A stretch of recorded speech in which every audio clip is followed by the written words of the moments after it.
DNA stands for deoxyribonucleic acid. Luckily, you don't need to remember that or be able to spell it for your exam, but you do need to know the following things about it. This video will go through the structure of DNA and how discovering that structure was so important to understanding what DNA does. DNA is stored in the nucleus of all animal and plant cells. This is so that the DNA is protected from all the activity in the cell which could damage it. Each human cell contains about 3 meters of DNA, so it's very tightly coiled up and packed inside the nucleus. If we look at a very small piece of DNA, we can see the structure of it in more detail. It's like a ladder that's been twisted, with 2 side chains made of sugar and phosphate groups repeating all the way along the molecule. Connecting these 2 helical strands are pairs of bases held together by weak hydrogen bonds. These base pairs are like the rungs of our ladder. The shape is called a double helix. There are only 4 different types of base: adenine, cytosine, guanine, and thymine. If we remember that DNA is acting like a code, carrying information on how to make proteins, then these bases are the really important bit. The order of the bases along the DNA molecule is the information that tells the cell which proteins to make by showing the order that the amino acids should be joined together in.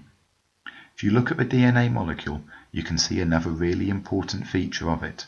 Whenever you see an A, it always pairs with a T, and a C will always pair up with a G. This means that if you unzip a DNA molecule so that it is in 2 separate halves, which is easily done as the hydrogen bonds holding the base pairs together are weak, you can easily fill in the other side on both of the new molecules.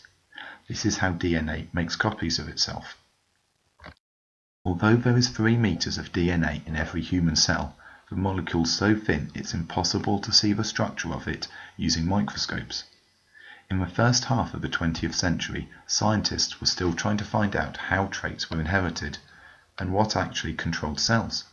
Some thought a strange type of acid found in the nucleus might be important, but others thought it was a pointless substance and not worth investigating. The structure of DNA was first discovered in 1953, and the scientists who published it were Francis Watson and James Crick, working together at Cambridge University. Whilst they were actually responsible for putting together all the evidence and making the final model on the structure of DNA, they certainly needed help from other people. Rosalind Franklin and Maurice Wilkins had been working in London on DNA and had taken X-ray crystallography photographs of the molecule. Because X-rays have shorter wavelengths than visible light, they could now see DNA in much more detail. But it still took Watson and Crick to interpret the photographs and finally build the model to show what DNA was really like. 50 years after this discovery, the Human Genome Project was already completed. This was one of the largest scientific projects ever put together. The aim was to find out the order of bases in the entire DNA of a human. That's a total of 3.2 billion base pairs. The Human Genome Project took less time than originally expected, as the technology used to sequence the genome developed and improved so quickly.